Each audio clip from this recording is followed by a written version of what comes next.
Tell them who we are. Hello folks, welcome to the Bob and Ronnie video presentation for this would be October the 21st, 2013, coming to you from Apalachee, Tennessee. It's the 15th. Don't reset.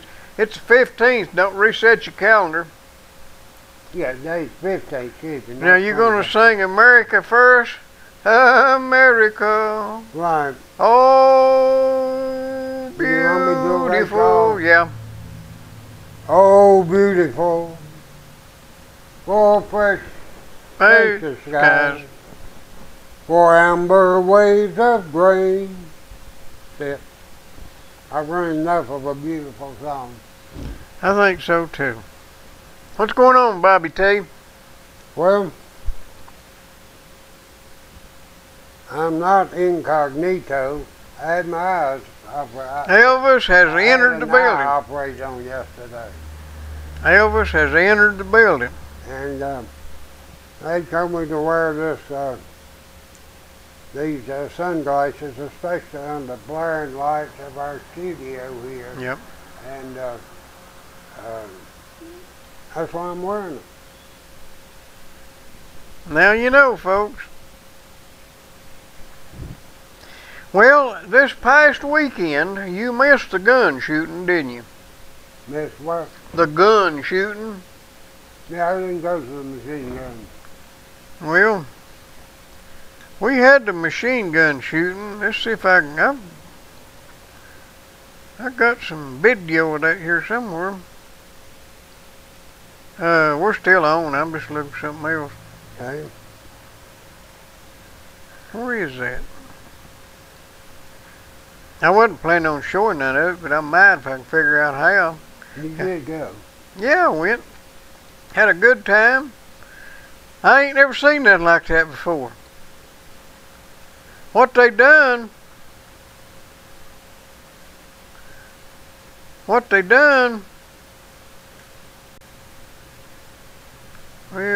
don't want that.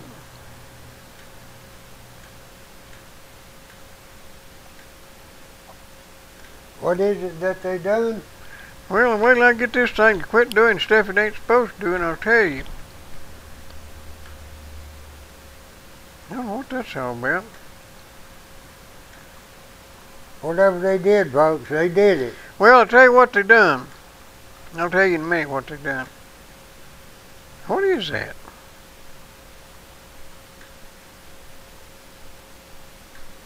Okay.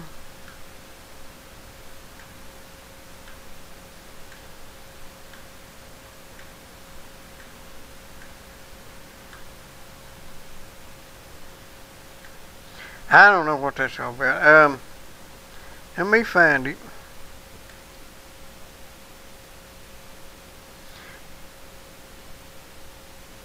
I can't show it. Okay, that's all right. Okay, we're going up there at Knob. Where did you go to? Went to Knob Creek, Kentucky. Okay. Knob Creek rifle range or gun range. It's out from, it's at Shepherdsville. It's out from Louisville, Kentucky. By the way, Bob, how do you say the capital of Kentucky? Is it Louisville or Louisville? Everybody says Louisville, but it's Louisville, actually. Well, I thought it was Frankfort. Huh? I thought it was Frankfort. Is it? Yeah, the capital of Kentucky. The capital of Frankfort. Yeah. Anyway, went there, and what they do, they start on Friday. We was there Saturday. We went Saturday. They start at 9 o'clock on Saturday morning. And you got about 200 a line. They're about 150 yards long. And there's machine guns just as thick as they can be. Machine guns and cannons and Gatling guns and everything. And out yonder, out from it, they've got some old cars and some refrigerators and some propane tanks and some boats and stuff that they don't like, you know. Right. I mean, they really don't like refrigerators up there, I'm telling you. Evidently. Or propane tanks, or them old refrigeration tanks. They just absolutely don't like them. Right. So at 9 o'clock on Saturday morning. I don't know what time they done things on Friday and what time they done things on Sunday, but on Saturday at 9 o'clock they blow a whistle and everybody puts earplugs in and they go out there and just shoot the hell out of them things. Blow up refrigerators and just, I mean, you ain't never seen that. And you'd think the awfulest thing in the world was coming. Everybody's just shooting and just shooting bullets everywhere. And then they shoot some more. And then they do that for 30 minutes. And then they quit for about an hour and a half when the smoke clears and them boats and things that are burning up there and they still smoke are going up. It looks like they've just had the awfulest war ever was. So they wait for an hour and a half and then they blow another whistle and everybody puts on their earplugs and starts shooting again. And they shoot everything they got for 30 minutes and hurry and shoot everything they can in 30 minutes. And then they blow another whistle and they quit for an hour and a half. And that goes on all day long. And up in the middle of the day then in every holler up there they start having these here competitions. They got cowboys are shooting down yonder and urban warfare over yonder and machine guns and pistols and everything. And then at 2 o'clock they blow another one. I mean, they've been going on an hour and a half and then an hour, 30 minutes, an hour and a half, 30 minutes. And then at 2 o'clock they blow this whistle again and everybody goes out there and picks up the pieces. And you go out there and look at them cars with all the holes in the side of them. And you look at all them there spent bullets and them boats are burning and you just get real impressed. And then they blow another whistle and you get the hell out of there. And then they all get together and then they pray. And then they sing the national anthem. And then the awfulest war you ever heard of breaks out and they start shooting again. And in the meantime, while they're getting all that praying and stuff done, they set up some targets up there. It blows up and burns and stuff. So they start shooting and these just awfulest things goes off and big old billows of fire, you know, and it's just, it's just terrible. And they do that for 30 minutes and then they blow another whistle and then they quit. Now this ain't football.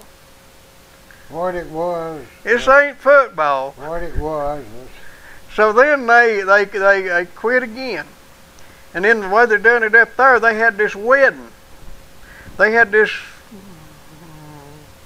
peculiar couple and some of the strangest attendants I've ever seen. They got out there and they had a big old cake set up. The cake was about the size of a little minibus. And it was all set up out there and had a bride and groom on top of it. And they had one of the guys that owns the shooting range, he got ordained and he married them two people. Okay. So they come off of there and then they blow a whistle and declare war on that wedding cake. And they blow that sucker up and they ain't nothing left of it. It's the most expensive way to make sawdust I ever saw, because they had a oak log up there and they had this machine gun that would shoot 4,000 rounds a minute. And the only thing I saw him do was make sawdust out of that log. Right. I mean, he just ate it up, buddy. Well, they done that. They had that war for another 30 minutes and then they took another hour and a half off. Well, during this hour and a half break, you can go over to the flea market and stuff. They sell everything from crossbows and antique rifles. They got one place there where you can buy machine guns.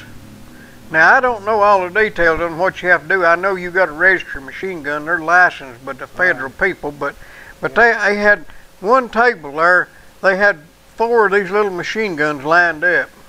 One of them was one of them Thompson subs from back in the 30s. What would your guess be that 4 of them guns is worth? Just 4 of them. I didn't try to price the whole table. I'm going to say somewhere around about $30,000. Well, you're about 1/4. 4 guns laying there right beside each other. I just added them up in the head and it's over $130,000 for 4 guns. I could have carried all 4 of them home if I'd had that much money. Yeah. I mean, I could have carried them from Kentucky if I had to. They wasn't that big. Right. And then it starts getting dark, and in the meantime, they've been setting up some more targets up there. And whenever it gets dark, all hell breaks loose. They start shooting these things, and they blow up, and they had one of them drones just circling around taking pictures of it for country music television. That wasn't Obama up there taking pictures. They got helicopters flying around all day. It's the gosh awfulest thing I ever seen. Everybody ought to go once. And if you're really insane, you can go every year. But I don't at all regret going. I don't know whether I'll ever go again, but it was a remarkable trip. I would think so. You know, I've seen some machine guns and been around them firing, you know, and they make a lot of racket.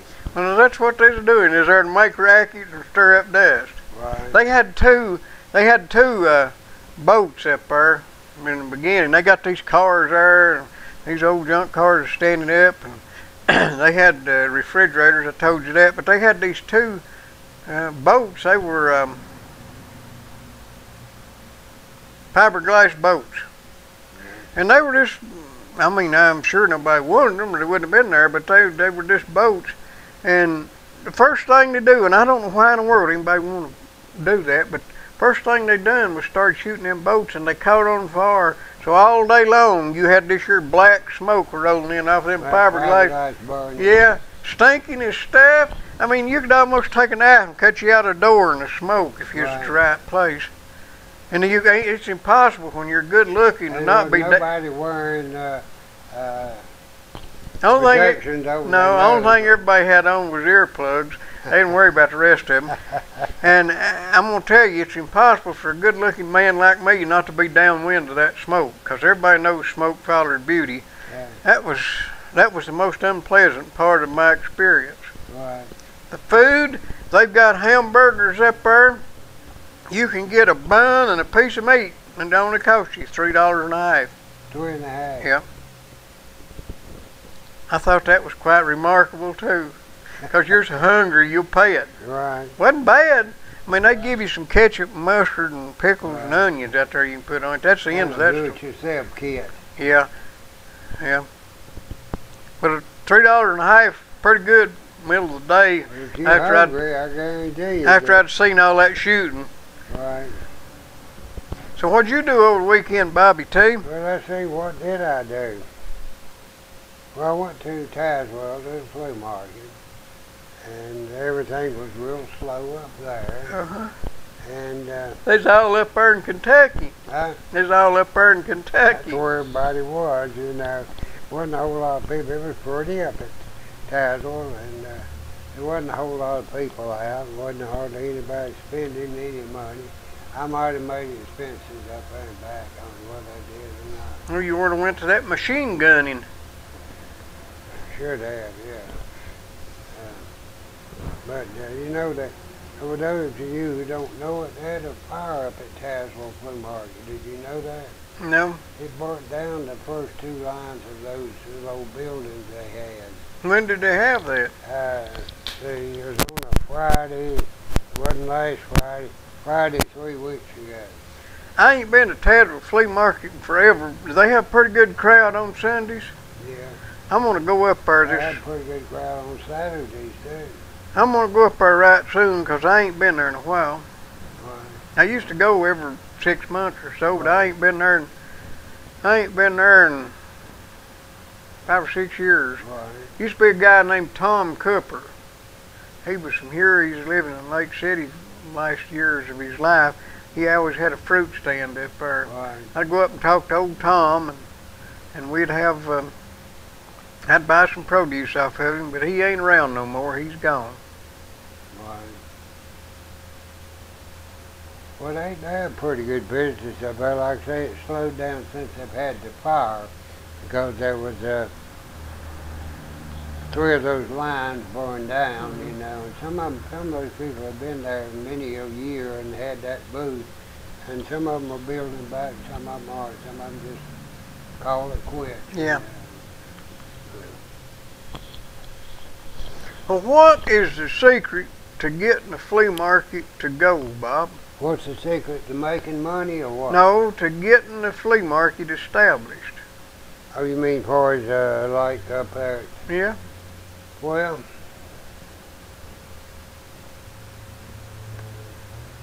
I mean, you can set up. I don't really know how that one got established. You can set up what you think is a perfect location and give people free tables, and you can't get nobody. And then you have something that's hard to get to and no parking, and they charge you to pay it, put up, and they'll just take off. When they took like this past weekend, I went by a once-a-year flea market that they have over at exit 122, going down toward the Museum of Apalachee.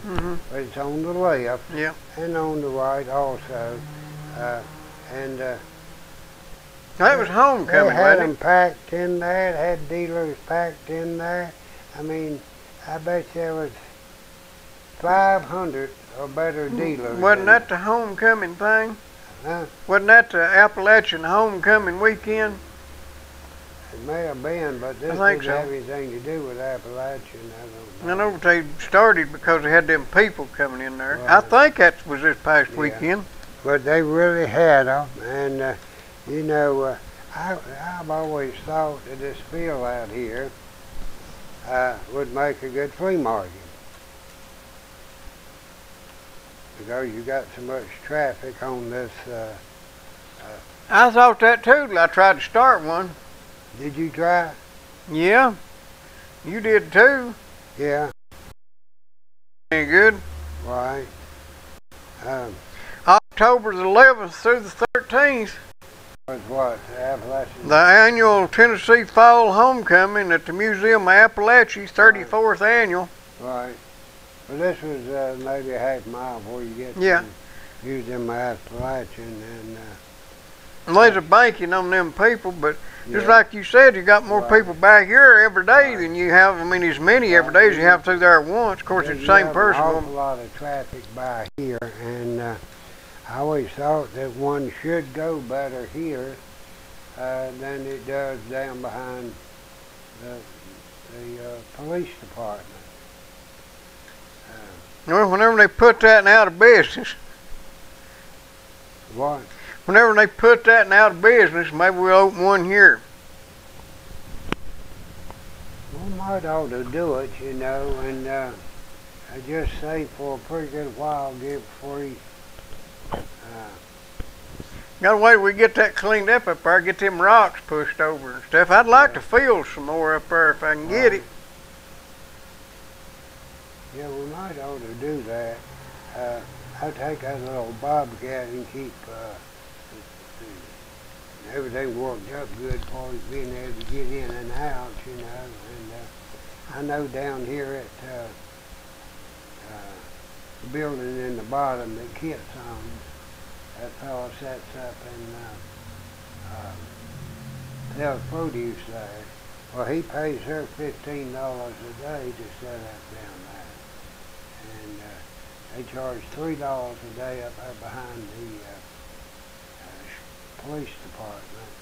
They charge $5 a space at Tazewell, and these are usually spaces that are 10 foot wide. Yeah. Okay. And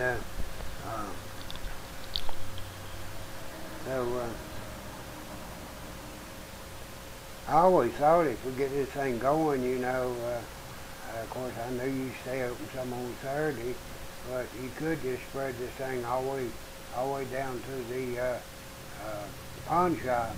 Well, you're going to have problems, me and Terry, when you spread that far. Well, that's what I was saying. You've got other businesses that are open.